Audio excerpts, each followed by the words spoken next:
Ultimate Joe. It's Friday. It's week 2. Welcome back to UltimateJoe.com. It's our grappling day. We're going to go to Cesar's school. We're going to hook up with Jake, learn some cool new stuff, and then me and Shannon are going to wrestle around and see how it works. Let's do it. Grappling. Hey everybody, how's it going? This is Josh Hayes coming to you from the Gracie Sports Academy with our main man, Jake Shields. He's our grappling coach. That's wrestling and jiu-jitsu. And last week he went over positions on the ground, and we talked about guard and open guard and side mount and all that stuff. Well, now we're going to talk about some really fun stuff. He's going to teach us about submissions, how to put people in holds that they have to, either tap out and give up or they're done. Break stuff, choke stuff. So, what are we going over today, Jake? Today we're going to work on my guard. We're going to work the basic armbar and the basic triangle. So, we're going to start. Let's get down to my guard. We're going to start here with the guys on top. Again, I'm blocking my legs from this one in the guard. And now the basic setup, I want to control his wrists. Again, this is so if you're in a real fight, he can't be punching me, so I'm controlling him. And now look, I just take one of his wrists and I shove it down towards my legs. From here, I unlock my guard. I swing my leg around his head, right here. As soon as I come over his neck, I'm clamping my leg down. This is so he can't escape very easy. I also want to grab my shin here, because if I leave it loose, he can just posture out, and I have no triangle, so he's going to come up and hit me. That's what I don't want. So as soon as I come here, I grab. I take my other foot, I like to push on his hip. See here, I get an angle. I don't want to lock here and try to finish. I can choke a guy out here, but it's not going to be that easy. He might be able to escape. But if I get a little bit of an angle by pushing on his here, see I'm coming 90-degree angle, now I'm going to lock really tight. I want to lock all the way in my knee. Guys will try to lock it here and try finishing, and there's nothing there. I have to pull this all the way down. Now from here, I put both hands on his head, and I'm going to pull his head towards me. At the same time, though, I want to push this leg away. So I'm crushing his throat from both directions. Whenever this is applied right, again, he should pass out within several seconds. So here, see how fast he taps? Right there. So, and the key there you said is you got to have one arm in or one arm out. Yes, you can't exactly. Have both, or it wouldn't work, right? Yeah, exactly. Because here, guys will try this. You can just dump me and pass my guard. And just go right to a better Exactly. position. So it's really important that I just get one. So again, here, turn, lock. All right, so we know the triangle works. We've established that. Let's try the armbar. Okay, so now we're going to go to the armbar. Armbar and triangle are the two biggest submissions from the guard position. So the armbar, I'm going to set up. I like to grab his elbow right here. And you're doing that so that I can't pull my arm out? Yes, exactly, because if I don't do that, you're just going to pull it out. So I'm going to come here, I'm going to grab your elbow, control it. Now again, I take this foot, I put it on your hip. Because for the armbar to work, look, I swivel. See, I want to turn my hips. As I turn, it's really important that this foot comes up on his back.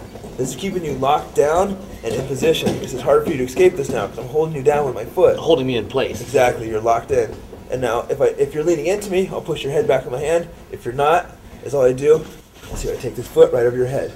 Now from here, I put your thumb up, so you can make sure your arm, this part of your arm has to be up so I can break your elbow if I want to. I hold this here, and now if I want to break the elbows, all I do is I pull the arm into me, and then I raise my hip. Always go slow in practice. You obviously don't want to break his arm right now, because I'd hold this here if I wanted to break it, so I just pop my hip up. But instead, right there. That's a basic armbar. Now if it's turned this way, the armbar doesn't work?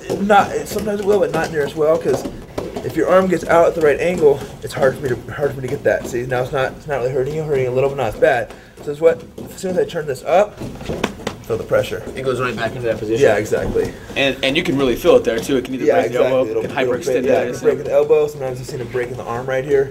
Really? Different spots, yeah. So we know that the armbar works well too. The armbar definitely works, yeah. Okay. This triangle's all that happens to pass out. With that, you'll actually break your arm. So if I had a choice, I'd probably really want to be trying. Yeah, as far as practice goes. Maybe in real fight, who knows? You don't know what the guy will do afterwards. But as far as training, yeah, you'd much rather get triangle because you're just going to pass out. You're not going to be hurt afterwards. You'll be fine in a couple minutes.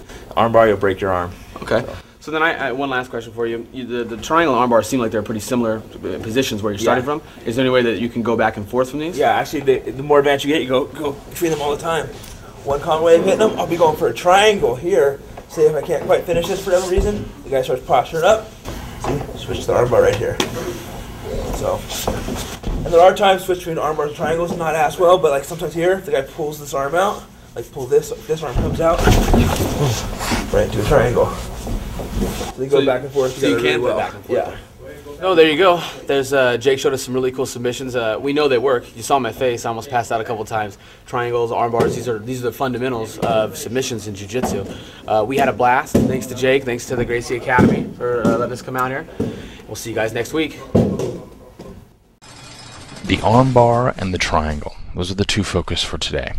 For the armbar, the goal is to get their arm up around, holding it with your body so that you make them think that you might actually break it. First thing is to pull that arm toward you and get the leg over the top of their head. This was particularly challenging for somebody with my big old legs here. Now, once you have that leg over theirs and over their around their neck, then you can use your body's leverage to thrust with your hips. And you see here, I've got his arm through my legs and I'm holding it, and I'm using that thrust of the hips to put pressure on the arm. It's bending the wrong way and it could break. The triangle was similar in that you're still using your guard, but this time you're going to choke them rather than threaten them to break their arm. So here, first thing is grab that hand and then pull that other leg over the top of his head, and the goal is to get that arm on the left side of his body through my other arm and to choke him with it. So once I've got him in that position, the half of the triangle position where the leg is over and I've got my other leg positioned to hold him in place, now I have both of those arms free to pull that arm through and to use it to choke him. He's actually going to be choked with his own arm, as you can see here. So I've pulled that arm through, and now I put pressure on the top of his head, which is, his arm is effectively doing the job for me. My legs are holding him in place, and I'm using his arm to choke him. How's it going, everybody? Here we go. That was week 2, grappling 2, I guess you could call it. Jiu-jitsu. So we went from positions and stuff last week to doing submissions, which Shannon knows is a little bit different. What do you think about the submissions? I thought it was good. It's it's funny what your brain does when you're actually feeling your arm about to break. That little bit of panic that sets in, no matter how you rationalize it. That was good. It was an interesting experience. Speaking of interesting experiences, if you want another one, stop by tomorrow. Or actually, stop by on Monday. And you'll get to see us doing some boxing and do the weekend review. Fantastic. See you next time. See you then.